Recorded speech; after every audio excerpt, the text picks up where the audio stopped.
내가 죽지 않고 살아서 여호와께서 하시는 일을 선포하리로다. 여호와께서 나를 심히 경책하셨어도 죽음에는 넘기지 아니하셨도다. 내게 의의 문들을 열지어다. 내가 그리로 들어가서 여호와께 감사하리로다. 영원 무궁토록 영광을 받으실 주님, 부활의 감격 속에서 지난 한 주간을 보내게 하시고 오늘 거룩한 주일에 다시 한번 저희들을 성전으로 불러주시니 감사합니다. 죽음을 이기시고 부활하신 주님, 친히 이곳에 오셔서 저희들이 드리는 예배를 받아 주옵소서. 부활하신 후에 제자들을 만나 주시고 의심하는 도마에게도 보이셨듯이 오늘 이곳에 오셔서 우리 모두에게도 부활하신 주님의 귀한 모습을 보여 주옵소서.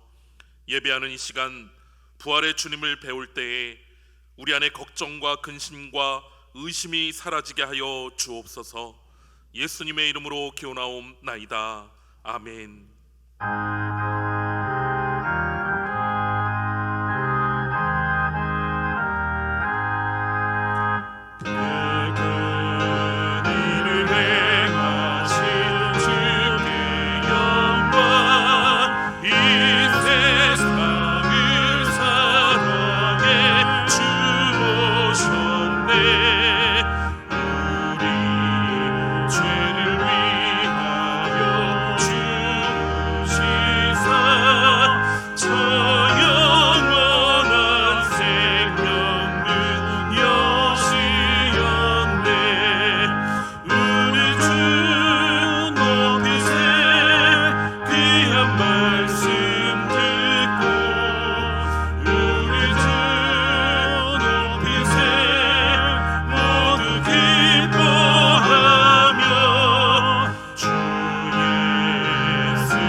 하나님이여, 나를 지켜 주소서. 내가 주께 피하나이다.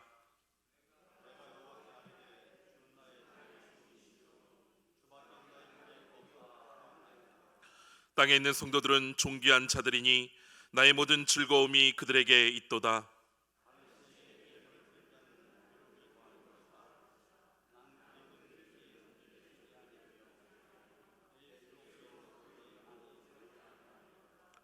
나를 훈계하신 여호와를 송축할지라.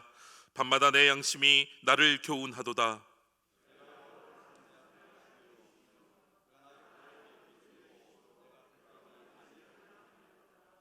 이러므로 나의 마음이 기쁘고 나의 영도 즐거워하며 내 육체도 안전히 살리니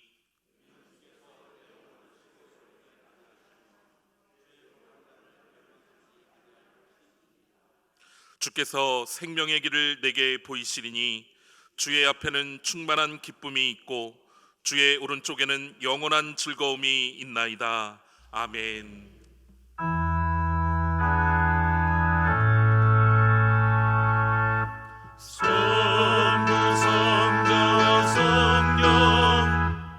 찬송과 영광 돌려보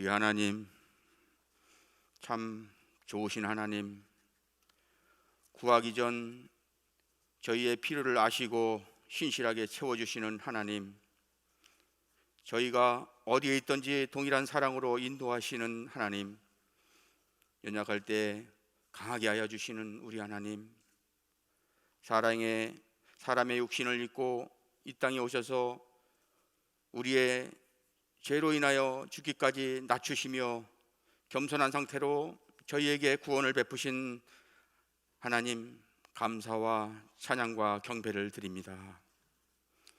이 시간 신령과 진정으로 하나님 예배 드리오니 주님 홀로 영광 받으옵소서. 자비로우신 하나님, 여전히 코로나19로 인하여 고통받는 많은 국민들과 우리나라뿐 아니라 세계 곳곳에서 들려오는 아픔의 소리들이 계속되고 있습니다. 그럼에도 주님, 우리가 할 수 있는 것이 아무것도 없음을 이 시간 고백합니다. 사랑의 하나님, 이 모든 것이 하나님의 마음을 아프게 했던 저희들의 죄악 때문임을 이 시간 고백합니다. 예수 그리스도의 보혈로 씻어 정결케 하여 주옵소서. 하나님, 앞에 죄사함을 구했던 다윗과 같이 이 시간 주께 구하오니 저희에게 정결한 마음을 주시고 정직한 영을 새롭게 하여 주소서. 주의 나라에 국류를 베푸소서. 코로나19를 수습하기 위해 수고하는 많은 분들, 또 의료진들, 봉사자들을 하나님 도와주옵소서. 애쓰고 수고하는 위정자들에게 국민을 사랑하는 마음과 지혜와 명철을 주시고 올바른 판단과 정책으로 이 사태를 잘 수습할 수 있도록 하나님 도와주옵소서. 특별히 의료진들과 봉사자들이 전염되지 않도록 보호하시고 지치지 않도록 마음과 육신 가운데 힘을 더하여 주옵소서. 이름 없이 빛도 없이 섬기는 많은 분들을 축복하시고 지구촌 전체가 이 재난을 통해 하나님을 두려워하며 하나님의 나라로 하나 되게 하소서. 21대 국회의원 선거로 새로운 일꾼들이 선발됐는데 하나님, 이 어려운 난국을 헤쳐나갈 꼭 필요한 인물들로 하나님 채워주소서. 하나님을 두려워하며 국민을 위한 정치를 할 수 있도록 도와주소서. 주님, 우리 교회를 지켜주시고 우리 교회 온 성도들을 보호하여 주옵소서. 하루빨리 정상적인 예배가 회복되게 하옵소서. 교회와 성전을 사모하는 모든 성도님들 이 재난에서 보호하시고 영육간의 강건함으로 인도하옵소서. 어두움의 세력들로부터 지켜주시고 이번 코로나 재난을 계기로 더욱 깨어서 기도하는 우리 온 성도가 되게 하옵소서. 여기까지 우리를 도우신 에베네셀의 하나님, 지금도 함께 하시는 임마누엘의 하나님, 앞으로도 함께 하실 여호와 이레의 하나님, 모든 어둠의 세력들로부터 교회를 지켜 주옵소서. 주님, 오늘도 이전에 나와 예배드리는 성도와 또 가정에서 온라인으로 드려지는 많은 주의 백성들 하나님의 말씀으로 변화되게 하시고 찬양 속에서도 기쁨이 넘치게 하시고 또 하나님의 사랑으로 충만함이 넘치게 하여 주옵소서. 주님, 저희 교회가 사랑과 구원의 강물이 차고 넘치게 하옵소서. 그리하여 이 지역의 복음화를 위해서 선교의 사명을 감당케 하여 주옵소서. 이 지역의 빛과 소금의 사명을 감당케 하여 주옵소서. 병든 자 이 성전에 나와 고침받기를 원하옵나이다. 외로운 자 이 성전에 나와서 위로받기를 원하옵나이다. 핍박받고 고통받는 자 이 성전에 나와서 편안함을 받기를 원합나이다. 주님을 그리워하는 모든 사람들이 이 성전에 나왔을 때 은혜 받기를 원하옵나이다. 주님, 저희 교회 모든 성도 모두가 구원받는 귀한 성전이 될 수 있도록 인도하여 주옵소서. 이 시간 말씀 선포하시는 담임 목사님께 장중에 팔로 붙드시고 하나님의 말씀을 온전히 대언할 수 있도록 성령 충만, 은혜 충만하게 하소서. 생명의 말씀을 통해서 변화된 삶으로 세워지는 우리 모두가 되기를 간절히 소망하며, 이 모든 말씀 죽음에서 부활하시고 지금도 우리와 함께 하시는 예수 그리스도의 이름으로 감사하며 기도 올리옵나이다. 아멘. 하늘에 계신 우리 아버지여, 이름이 거룩히 여김을 받으시오며 나라가 임하시오며 뜻이 하늘에서 이루어진 것 같이 땅에서도 이루어지이다. 오늘 우리에게 일용할 양식을 주시옵고 우리가 우리에게 죄 지은 자를 사하여 준 것 같이 우리 죄를 사하여 주시옵고 우리를 시험에 들게 하지 마시옵고 다만 악에서 구원하시옵소서. 나라와 권세와 영광이 아버지께 영원히 있사옵나이다. 아멘.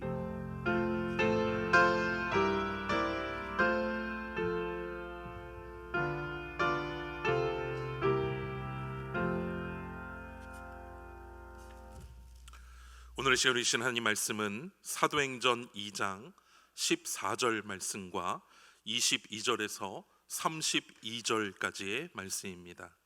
사도행전 2장 14절 말씀과 22절에서 32절까지의 말씀입니다. 신약성경 188쪽에 있습니다.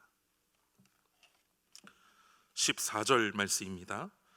베드로가 11 사도와 함께 서서 소리를 높여 이르되 유대인들과 예루살렘에 사는 모든 사람들아, 이 일을 너희로 알게 할 것이니 내 말에 귀를 기울이라.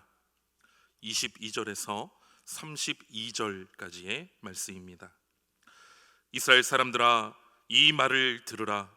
너희도 아는 바와 같이 하나님께서 나사렛 예수로 큰 권능과 기사와 표적을 너희 가운데서 베푸사 너희 앞에서 그를 증언하셨느니라.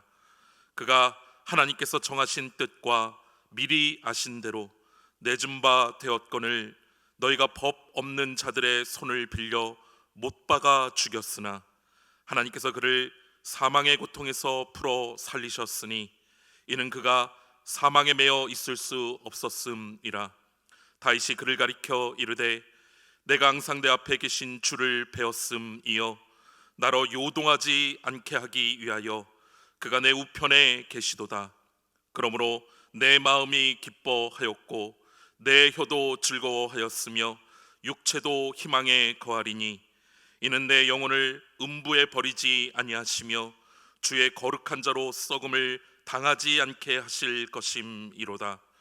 주께서 생명의 길을 내게 보이셨으니 주 앞에서 내게 기쁨이 충만하게 하시리로다 하였으므로 형제들아, 내가 조상 다윗에 대하여 담대히 말할 수 있노니 다윗이 죽어 장사되어 그 묘가 오늘까지 우리 중에 있도다.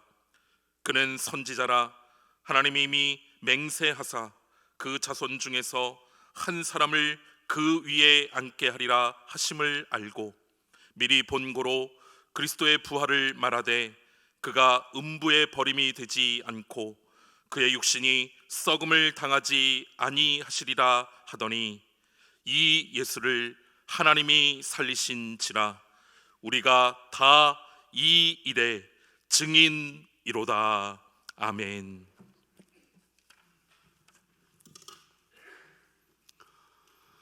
오늘도 예배당에서 또 각 가정에서 영과 진리로 하나님을 예배하는 모든 심령 속에 하나님께서 크신 은혜로 함께 하시기를 주님의 이름으로 축원합니다. 21대 국회의원 선거가 여당의 압승, 야당의 참패로 끝났습니다. 당연히 왜 이런 결과가 나왔냐 여러 가지 분석들이 나왔는데 많은 사람들이 두 가지를 꼽고 있습니다. 한 가지는 이 코로나19라고 이 정부 여당이 코로나19라고 하는 상황에 잘 대처해서 오히려 세계 방역의 모델을 이루었다, 이런 칭찬을 받았다고 하는 것. 그리고 또 한 가지 이유가 막말이라고 하는 것입니다. 30, 40대 또 노인 세대에 대해서 세대 비하 막말을 하였고 세월호와 관련된 막말, 이런 것들이 야당의 참패 원인으로 지목이 되어지고 있습니다. 여러분, 우리 속담에 보면 관 속에 들어가도 막말은 말라, 이런 말이 있습니다. 어떤 경우에서도 함부로 말해서는 안 된다는 얘기입니다. 그러면 우리가 한 말 가운데 할 말이 있고 해서는 안 될 말이 있는 것을 보게 됩니다. 그런데 거기에서 더 나아가 꼭 해야 할 말이 있습니다. 우리가 믿는 사람으로서 꼭 해야 할 말이 있는데 무엇입니까? 바로 예수 그리스도입니다. 오늘 우리가 읽은 본문의 말씀, 베드로의 첫 번째 설교인데 그 핵심이 바로 예수 그리스도입니다. 예수 그리스도의 생애, 그분의 십자가, 그분의 부활, 이것이 바로 그의 첫 번째 설교의 요약입니다. 오늘 본문 바로 앞서 2장 1절부터 13절까지 오순절 성령 강림 사건을 기록하고 있습니다. 그리고 14절에서 이제 베드로의 설교가 시작되었다 언급한 다음에 36절까지 그 설교가 이어지고 있는데, 오늘 본문에 해당된 22절과 32절, 바로 그 설교의 중심을 이루고 있습니다. 그리고 그 중심이 바로 예수 그리스도입니다. 그렇다면 오늘 설교, 당연히 예수 그리스도에 대한 설교가 되어질 것입니다. 그러면 한편에서는 그런 말 하는 사람들이 있습니다.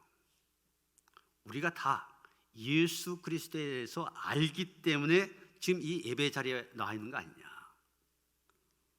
또 그 설교를 들을 필요가 있느냐, 이렇게 말하는 분들이 있습니다. 필립 얀시라고 한 분이 쓴 책 가운데 내가 알지 못했던 예수, 이런 제목의 책이 있습니다. 내가 알지 못했던 예수, 책 제목이 잘 이해가 안 되죠. 왜냐하면 이 필립 얀시라고 한 분이 누굽니까? 이 시대 최고의 영성가입니다. 많은 조수를 통하여서 기독교 신앙에 대해서 설명을 하고, 그래서 많은 사람들에게 은혜를 끼치고 감동을 주는 그런 분입니다. 그런데 그분이 내가 알지 못했던 예수, 예수를 알지 못한다, 이 말이 이해가 되어집니까? 그렇다면 내가 알지 못했던 예수, 무슨 뜻입니까? 그런 말합니다. 가만히 보니까 믿는다고 하는 사람들 보니까 사람들이 예수님을 알지 못하고 있다는 것입니다. 그 중에 대표적인 것이 바로 예수가 그리스도라는 사실을 알지 못한다는 것입니다. 여기 안다는 말, 단순히 지식적으로 동의한다, 그 말이 옳다고 내가 동의한다, 이런 의미가 아닙니다. 여러분, 우리가 알면은 그 안다고 하는 것이 삶으로, 실천으로, 행동으로 옮겨져야 되지 않습니까? 그런데 그렇지 못하다고 하는 거예요. 분명히 예수께서 그리스도시다, 나의 구원자다, 알고 있습니다. 그런데 그런 사람들이 인생의 여러 가지 고난과 역경 속에서 좌절합니다. 그것은 예수 그리스도를 제대로 아는 게 아니라는 얘기죠. 교회를 다닌다고 하면서도 인생의 여러 가지 문제 앞에서 낙심하고 좌절합니다. 이런 사람들이 예수를 그리스도로 제대로 알고 있느냐, 의문을 던질 수밖에 없다는 얘기입니다. 여러분, 오늘 설교하고 있는 베드로도 베드로 가운데서 우리가 그런 사례를 보게 되는데, 본문 조금 뒤에 나온 말씀 2장 36절이면 베드로가 자신의 설교를 이렇게 마감을 하고 있습니다. 그런즉 이스라엘 온 집은 확실히 알지니 너희가 십자가에 못 박은 이 예수를 하나님이 주와 그리스도가 되게 하셨느니라. 여러분, 이 말씀을 보면 이 비슷한 말씀 어디서 좀 본 적이 있다, 이런 생각 들지 않습니까? 그렇습니다. 이 비슷한 말이 똑같이 베드로의 입을 통해서 나온 말이 마태복음 16장 16절에 나오고 있습니다. 예수께서 너희가 나를 누구라 하느냐 물으셨을 때 베드로가 대답하죠. 주는 그리스도시요 살아계신 하나님의 아들이시니라. 분명 베드로는 예수께서 주님이시오 그리스도라는 사실을 알았습니다. 그래서 주는 그리스도시오 살아계신 하나님의 아들이다 고백하는 겁니다. 그런데 그랬던 베드로가 어떻게 되었습니까? 제가 지지난주일 계속 말씀을 드렸습니다. 예수께서 십자가에 주신 것을 보고 주랭랑을 쳤습니다. 3번씩이나 예수를 부인했습니다. 심지어 저주까지 하면서. 분명 베드로의 입술에서 예수님은 그리스도 구원자셨습니다. 그러나 베드로의 삶 속에서 예수님은 그리스도가 아니었습니다. 그의 삶 속에서 예수는 그저 무기력하게 죽어가는 한 인간일 뿐이었습니다. 그렇지 않다면 어떻게 베드로가 그리스도를 버리고 또 부인까지 할 수 있었겠습니까? 십자가 앞에 몰려든 청중들의 말처럼 자기를 구원하지 못한 그리스도, 그런 그리스도가 그리스도일 리는 없는 것입니다. 그런데 오늘 말씀 보면 베드로 담대히 일어서서 증언하고 있습니다. 너희들이 십자가에 못 박은 예수, 하나님께서 주와 그리스도가 되게 하셨다.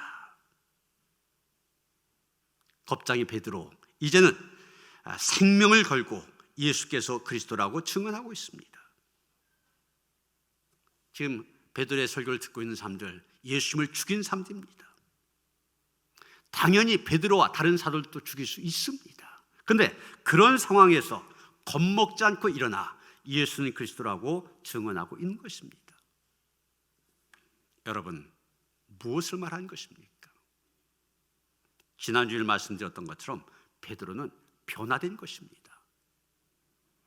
오순절 성령 강림의 경험을 통하여서 베드로는 이제 입술의 고백으로 그친 것이 아니라 참된 믿음을 갖게 되었습니다. 삶으로 이어지는 믿음을 갖게 된 것입니다.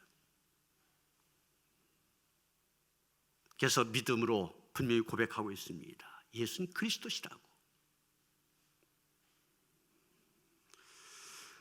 우리는 오늘 본문의 베드로의 설교가 오순절 성령 강림 사건, 바로 그 직후에 행해졌다는 사실에 주목할 필요가 있습니다.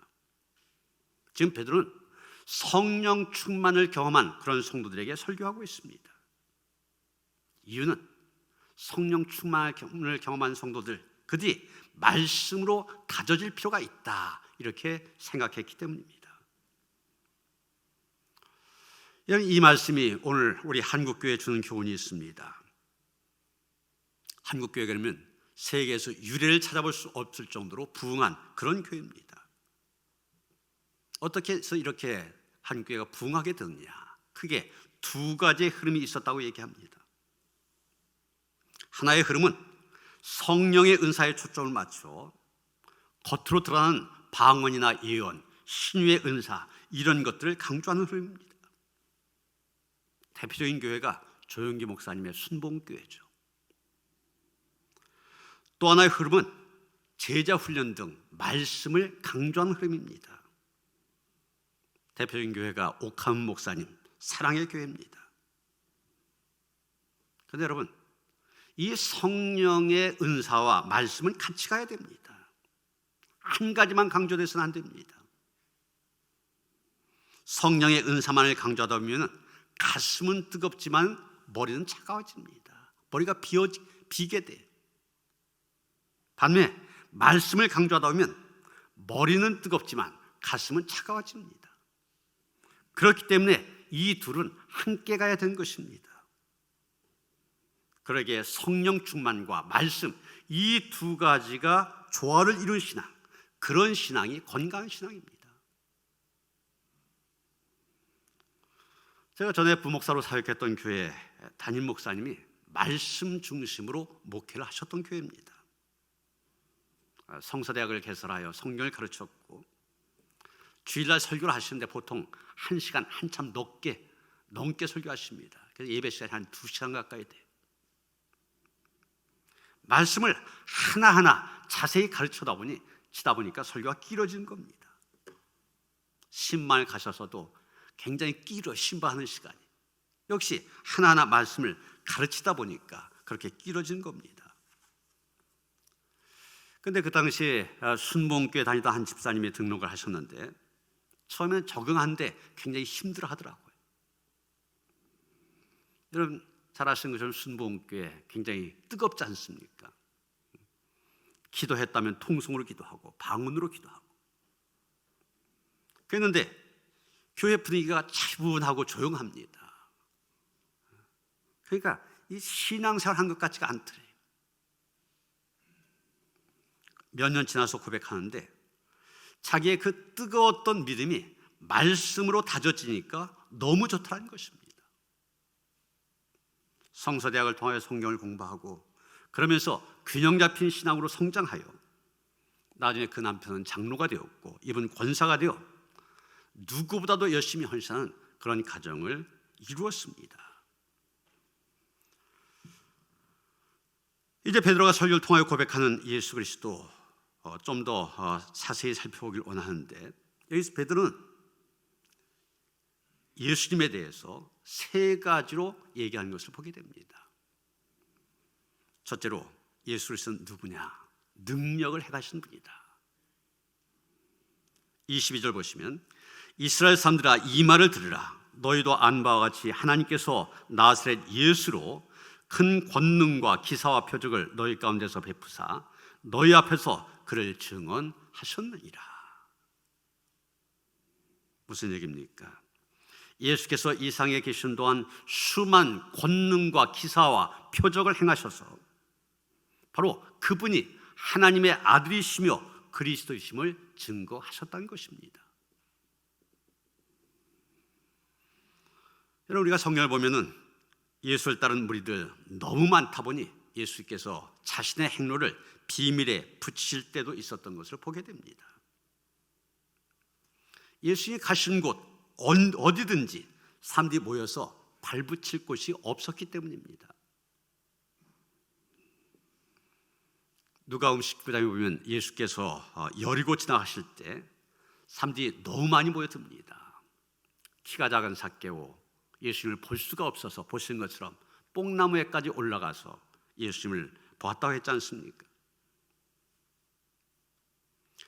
누가복음 5장에 보면 예수께서 어떤 집에서 병자를 고치고 계실 때 사람들이 너무 많이 모여들다 보니 중풍병자를 데려온 네 친구가 있었는데 들어갈 수가 없어서 여러분 보신 것처럼 천정을 뚫어서 지붕을 뚫어서 이 환자를 내려보냈다고 했지 않습니까? 그만큼 사람들이 많이 모여들었다는 얘기. 또 마태복음 14장이면 예수께서 벳세다 들판에서 오병이어의 기적을 행하신 얘기가 나옵니다. 오병이어를 가지고 장정만 5,000명이 넘게 먹으셨다. 한마디로 예수님 가신 곳마다 인산인해를 이루었다는 얘기입니다. 여러분 예수님을 따르는 사람들 왜 이렇게 많았습니까? 이유는 다른 거 아닙니다. 그들이 예수께서 행하신 기사와 표적을 보았기 때문입니다. 그런데 문제가 있습니다. 이들은 예수께서 행하신 기사와 표적을 보고서도 예수를 그리스도로 믿지 않았다고 하는 것입니다. 요한복음 6장 26절에 보면 그래서 예수님 말씀하십니다. 너희가 나를 찾는 것은 표적을 본 까닭이 아니요 떡을 먹고 배부른 까닭이로다. 무슨 얘기입니까? 예수를 따르는 수많은 사람들 예수께서 베푸신 기사와 표적을 보고 예수를 그리스도로 본 것이 아니라 빵으로만 떡으로만 보았다는 것입니다. 여러분 유감스러운 것은 이런 사람들이 오늘날 교회 안에도 많이 있다는 사실입니다. 다시 말해서 구원에 대한 관심보다는 잘 먹고 잘 사는 축복이라고 하는 그런 빵에 더 관심이 있기 때문에 교회 나온 사람들 많이 있다는 것입니다. 여러분 예수께서 병든 자를 고치시고 물로 포도주를 만드시며 오병이어의 기적을 행하신 것 바로 그분이 하나님의 아들이며 그리스도라는 사실을 증거하기 위해서입니다. 그러므로 예수께서 행하신 권능과 기사와 표적 가운데서 우리는 예수께서 그리스도 되심을 보아야만 됩니다. 그리고 그것이 우리의 믿음으로 이어져서 삶 속에서 보여져야 되는 것입니다. 둘째로 예수께서는 십자가를 지셨다고 베드로는 설교하고 있습니다. 23절입니다. 그가 하나님께서 정하신 뜻과 미리 아신 대로 내준 바 되었거늘 너희가 법 없는 자들의 손을 빌려 못 박아 죽였으나. 여러분, 십자가는 하나님이 정하신 뜻이었습니다. 하늘 아버지의 뜻을 따르기 위해 예수님 십자가 앞에서 무척이나 고민하셨습니다. 그래서 겟세마네 동산에서 기도하셨죠. 내 아버지여, 만일 할만하시거든 이 잔을 내게서 지나가게 하옵소서. 그러나 나의 원대로 마시옵고 아버지의 원대로 하옵소서. 분명 십자가를 지시는 것, 온 인류를 구원하시기 위한 하나님의 뜻이었고 구원의 계획이었습니다. 예수님은 그 십자가의 고통을 온몸으로 감당하시면서 그 정하신 뜻에 순종하셨던 것입니다.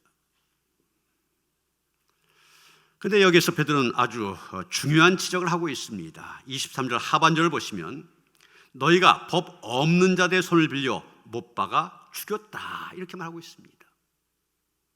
너희가 죽였다고 얘기하고 있습니다. 사실 직접적으로 예수님을 십자가에 못 박은 사람들은 빌라도 총독이요 로마의 군인들입니다. 그런데 베드로는 설교하고 있는 겁니다. 너희들이 죽였다. 너희들은 죄 없다고 하지만 사실은 너희들이 하나님의 법을 알지 못한 빌라도와 로마 군인들, 그들을 하수인으로 이용하여서 너희가 예수 십자가에 못 박아 죽게 한 것이다. 그들이 죽인 것이 아니라 바로 너희들이 죽였다. 여러분, 베드로는 우리를 향해서도 설교합니다. 너희가 죽였다. 이 말씀을 듣는 우리의 마음 얼마나 뜨끔합니까? 예수를 다른 사람이 죽였다고 할 때는 십자가가 별로 두렵지 않습니다. 그러나 내가 예수를 죽였다, 엄청난 충격으로 다가오게 됩니다. 무참하게 죄 없는 자를 죽이는 그 살인사건의 현장에서 내가 구경뿐이 아니라, 한갓 구경하는 사람이 아니라, 내가 그 예수님의 머리에 가시 면류관을 씌웠고 그 손과 발에 못을 박았으며 옆구리를 창으로 찔렀다고 하는 것, 얼마나 충격적인 사실입니까?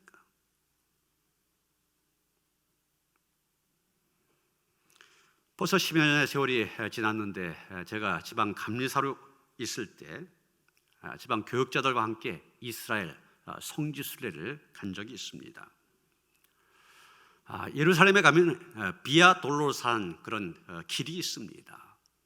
비아란 말이 길이란 뜻이고 돌로로사 슬픔, 그래서 슬픔의 길, 그런 뜻인데 예수님이 재판받은 그 장소부터 시작해서 골고다 언덕, 십자가에 달리신 골고다 언덕까지의 길, 거기에 14가지의 코스가 만들어져서 그 길을 걷는 겁니다. 그때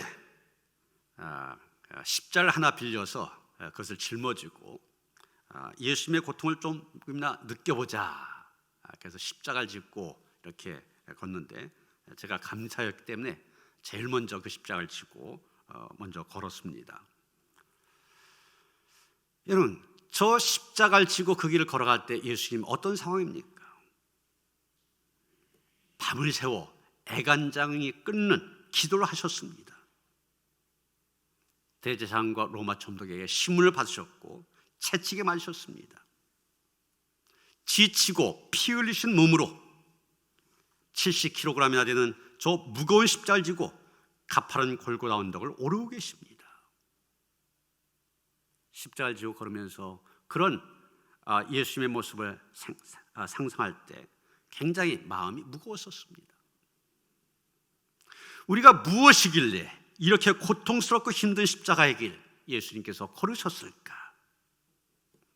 나를 위해 십자가를 지신 그 주님의 고통 온몸으로 느껴진 것 같았습니다. 여러분, 그렇습니다. 주님의 십자가는 바로 나를 구원하신 십자가입니다. 우리가 죄인이기 때문에 죄 가운데서 우리를 구원하시기 위해서 예수님이 십자가 지신 겁니다. 그런 의미에서 내가 죄인이기 때문에 나를 구원하시기 위해 십자가를 지셨기 때문에 우리가 예수님을 십자가에 달리게 하셨다는 얘기입니다. 그런데 우리는 보통 어떻습니까? 그 십자가 뒤에 숨어서 우리는 저 십자가와 상관이 없다고 생각을 합니다. 그러나 오늘 베드로의 설교처럼 내가 예수님을 십자가에 못 박았습니다. 내가 예수님을 죽였습니다. 우리의 죄 때문에 예수님 십자가에서 돌아가셨습니다. 그렇다면 오늘 우리는 주님의 십자가 앞에서 어떻게 살아야 하는 것입니까? 계속해서 십자가 뒤에 숨어 있을 수는 없습니다. 십자가를 더 이상 회피할 수도 없습니다. 이제는 그 십자가 내가 져야 됩니다. 내가 그 십자가를 감당해야 됩니다. 그 십자가 안에 주님의 능력이 있습니다. 우리를 치유하고 회복시키는 역사가 있습니다.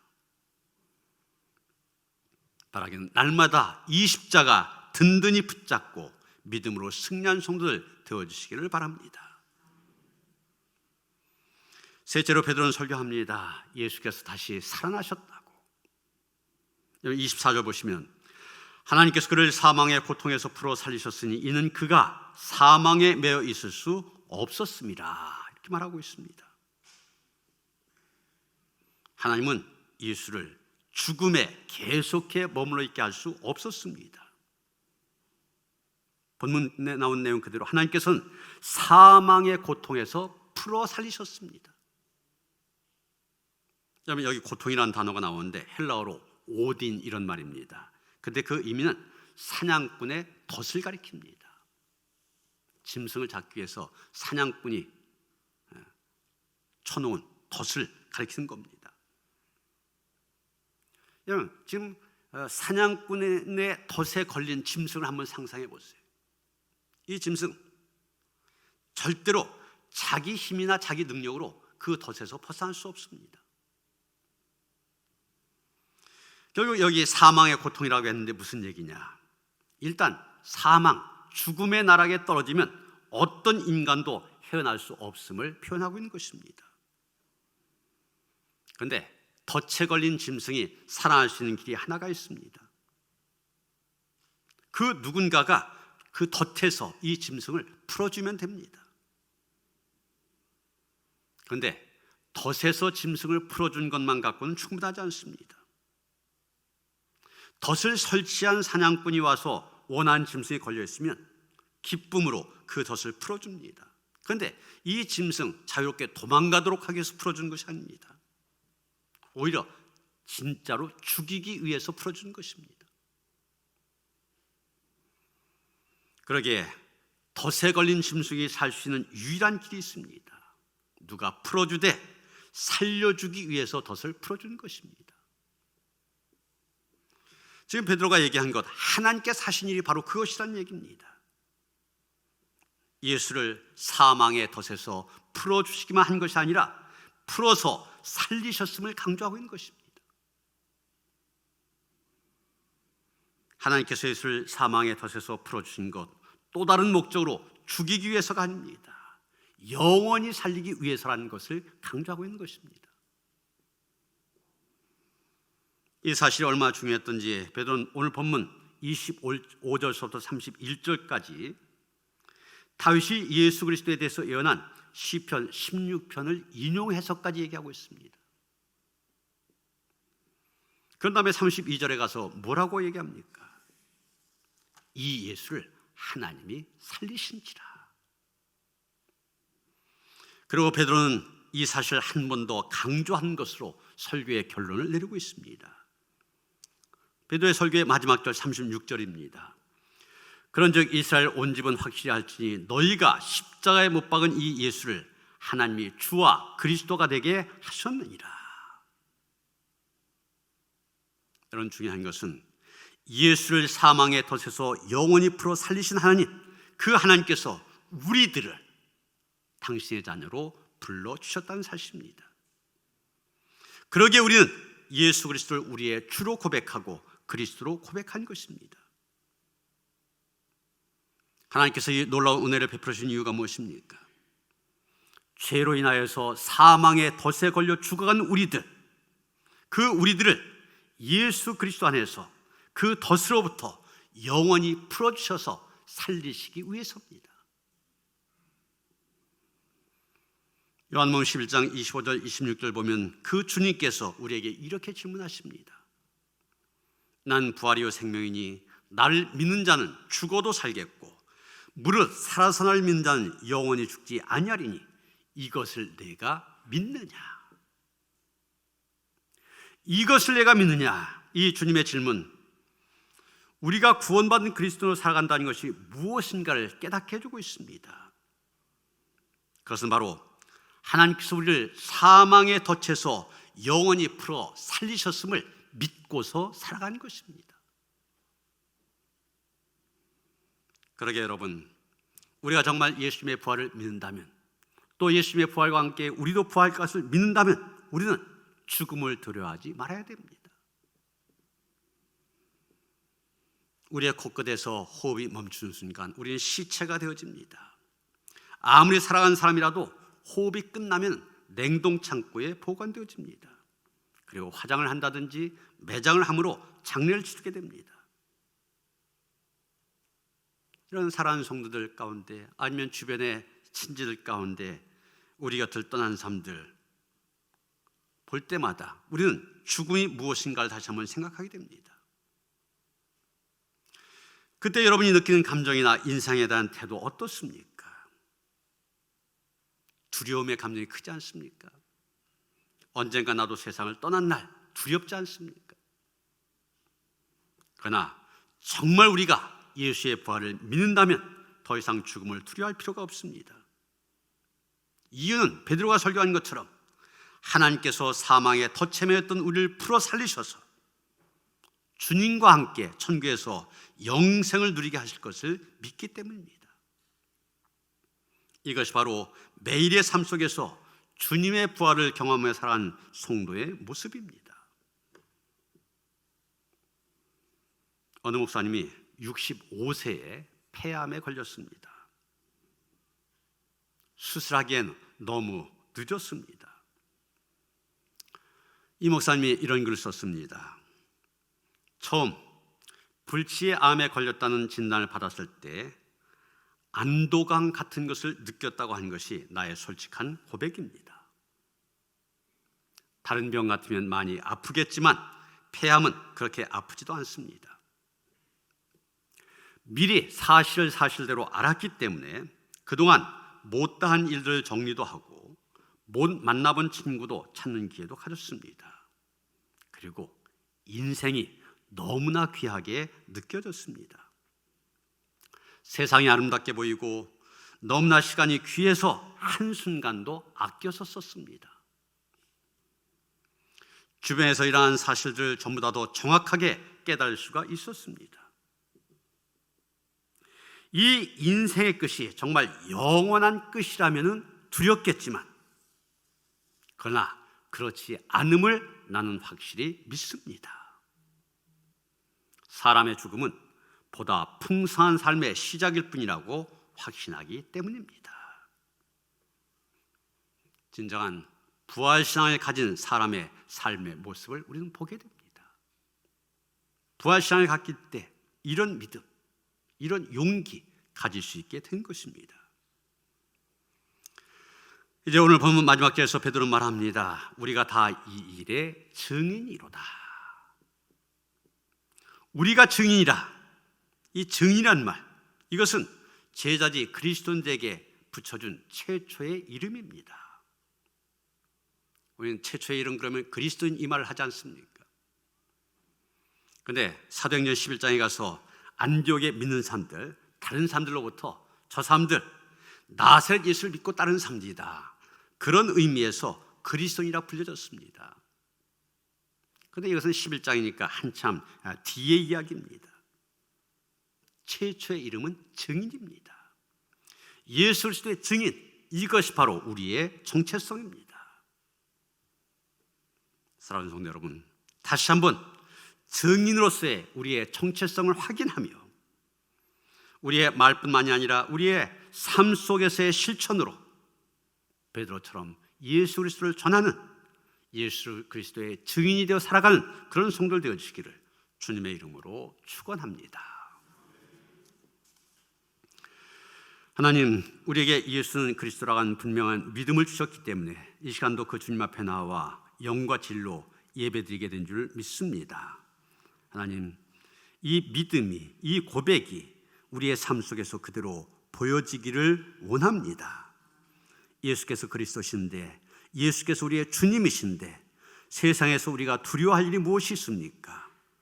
강하고 담대함으로 나아갈 수 있게 하시고, 어떤 상황에서도 세상적으로 낙심하고 좌절할 수밖에 없는 그런 상황 가운데서도 주님을 바라보며 이길 수 있게 하여 주시옵소서. 부활의 주님으로 인하여서, 그 부활신앙으로 인하여서 날마다의 삶이 승리의 삶이 될 수 있도록 축복하시옵소서. 예수 그리스도 이름 받들어 기도하여 싸움나이다. 아멘.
오늘도 살아계신 하나님 앞에 예배당에서 또 각 가정에서 영과 진리로 예배를 드립니다. 있는 곳에서 드리는 우리의 예배 하나님께서 기쁘게 받으실 줄 믿습니다. 하나님을 예배하면서 정성껏 드린 물질 기뻐 받아 주시옵소서.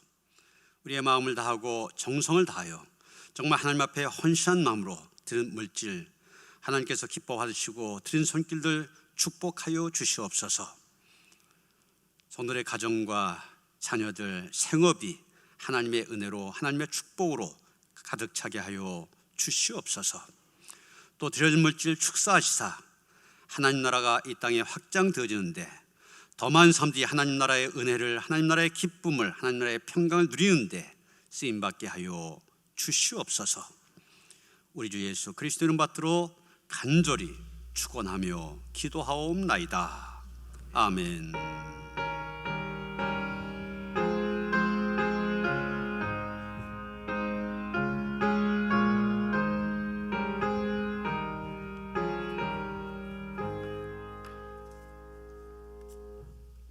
평안히 잘 나누시겠습니다. 주님이신 평화 함께 하시기 바랍니다. 접촉은 하지 마시고 말로 인사 나누시겠습니다. 우리가 지난주일부터 예배당에서 예배드리고 또 온라인으로 가정에서 예배드리고 겸해서 예배를 드리고 있습니다. 지난주에 보니까 1부가 한 60명, 2부, 3부가 한 100여 명, 3부가 한 30여 명. 그래서 우리가 전에는 작년이 1000명 넘게 모였었는데 1, 2, 3, 4부에서 한 30% 정도, 300명 정도 그렇게 모였습니다. 우리 예배석이 지금 2m 거리를 이렇게 떨어뜨리고 해도 200석이 나옵니다. 그래서 예배당에 나와서 예배드리기를 사모하신 분들 더 충분한 자리가 있으니 걱정하지 않으시고 나오셔도 괜찮습니다. 만약 많이 나오셔서 이 자리가 모자란다면 5부 예배, 6부 예배 이렇게 예배 횟수를 늘려서라도 안전하게 예배 드릴 수 있도록 최선을 다해 준비할 겁니다. 물론 가정에서도 온라인 영상 예배 계속 되어지니까 건강이 좋지 못하신 분들 또 아이들 때문에 염려가 되시는 젊은 부부들 가정에서 예배 드릴 수 있지만 예배당에서 예배 드리기 원하시는 분들 걱정하지 마시고 마음껏 오셔서 하나님을 예배하셔도 좋습니다. 그렇게 기억하시고 어느 곳에는 있는 곳에든지 있는 곳에서 하나님을 예배하는 일에 힘쓰시길 바랍니다. 이제 오늘부터 좀 그동안 고강도의 사회적 거리두기 그랬었는데 이제는 조금 완화가 되어져서 생활 속에서의 방역 이런 식으로 좀 지침이 바뀌어질 것 같은데 그에 따라서 우리가 다음 주 이후부터는 수요 예배와 새벽 기도에는 모일 수 있지 않을까 이런 생각도 하게 됩니다.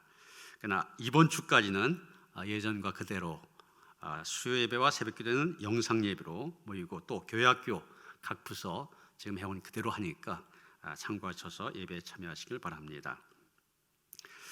지난 주간 듀오라고 하는 앱을 이용해서 속회 지도자들 모이셔서 이 화상 영상 속회라고 해야 되나요? 모임을 갖도록 교육을 했습니다. 하시면서 굉장히 좋아하시고 또 실제적으로 속회 그렇게 모이셨다는 그런 소식도 듣습니다.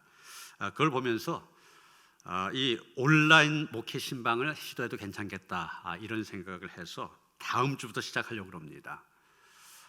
지금 상황을 봐서는 전반기에는 목회 신방이 가정별로 방문하면 어려울 것 같고 아마 나아지면 가을에는 가능할 것 같은데 그래서 그 전에 이 듀오라고 하는 앱을 이용해서 목회 신방을 다음 주간부터 시작을 하려고 합니다. 그래서 여러분 계획서 만들어서 주보안에 끼워드렸으니까 참고하셔서 그저 각 속회에서는 이제 시간만 이렇게 정해셔서 보고해 주시면 그 시간에 맞춰서 이렇게 영상으로 신방할 수 있도록 그렇게 할 겁니다.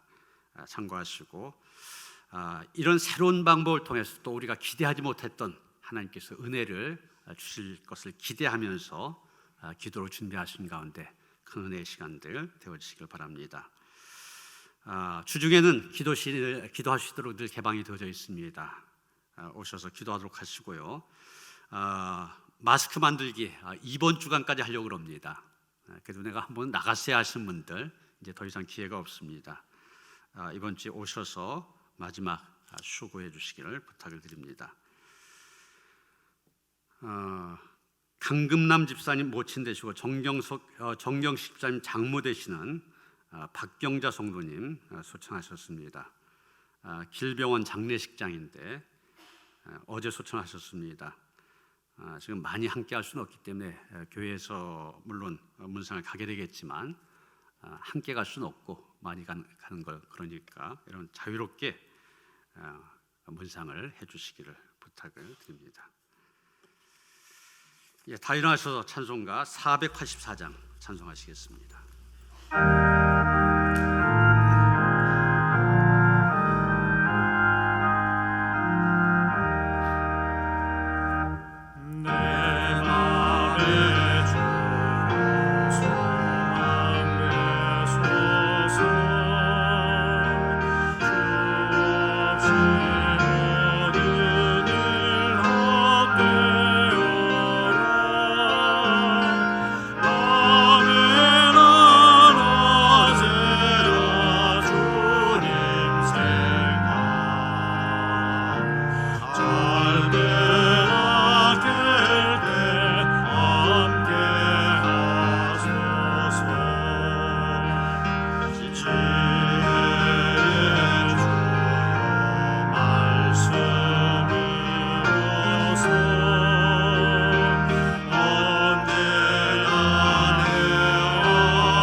이제는 우리 주 예수 그리스도의 은혜와 하나님 아버지의 그 극진하신 사랑과 성령의 감화감동 역사하심이 예수를 그리스도라고 고백하는 우리의 믿음 다시 한번 되새기며 그 믿음이 우리의 삶 속에서 그대로 이어져서 있는 곳에서 하나님의 영광 드러내며 승리자로 살아가길 원하며 다짐한 모든 성도들 가운데 이제로부터 영원토록 함께 하시옵기를 간절히 축원하옵나이다. 아멘.